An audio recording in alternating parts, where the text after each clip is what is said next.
Baiklah, Assalamualaikum warahmatullahi wabarakatuh. Perkenalkan, nama saya Anissa Fitriani dari Program Studi Pendidikan Masyarakat Universitas Sriwijaya. Tujuan saya membuat video ini ialah untuk memenuhi tugas mata kuliah pendidikan keluarga. Nah, langsung saja berbicara soal pengasuhan dalam keluarga, yang dimana setiap orang tua itu tentunya ingin yang terbaik bagi anak-anak mereka. Karena ini kemudian akan membentuk pola asuh yang akan ditanamkan orang tua kepada anak-anak. Nah, pola asuh sendiri ini merupakan suatu proses yang ditujukan untuk meningkatkan serta mendukung perkembangan fisik, emosional, sosial, finansial, dan intelektual seseorang anak dari sejak bayi hingga dewasa. Nah, pada beberapa contoh kasus yang ada di daerah saya, yang dimana kebanyakan para orang tua itu menerapkan pola asuh permisif atau pola asuh permissive parenting.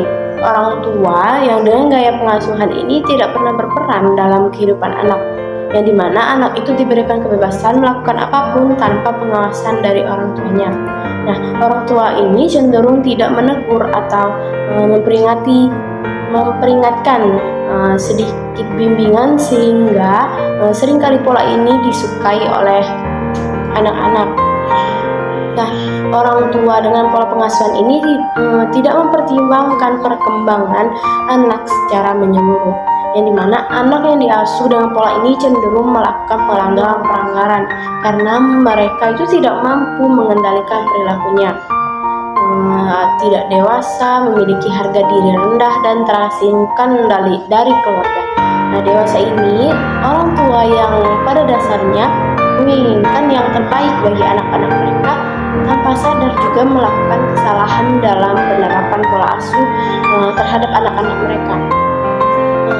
Kesalahan tersebut antara lain yang pertama, terlalu memberikan banyak pilihan. Terlalu memberikan banyak pilihan ini dapat membuat anak kewalahan. Yang kedua itu terlalu dimanjakan.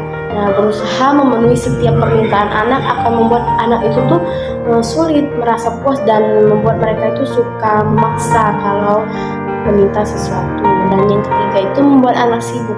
Anak yang terlalu sibuk selain kelelahan juga bisa membuatnya jadi korban bully.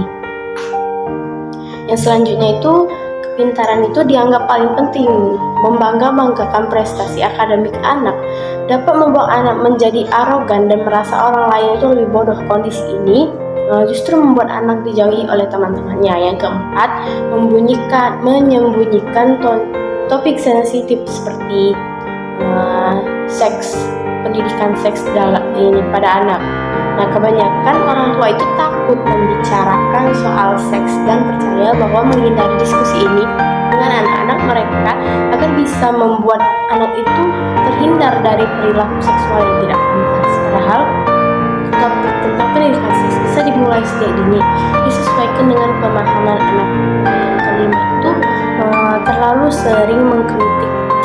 Anak yang orang tuanya terlalu sering mengkritik akan tumbuh menjadi anak yang kurang percaya diri atau menuntut kesempurnaan dalam segala hal.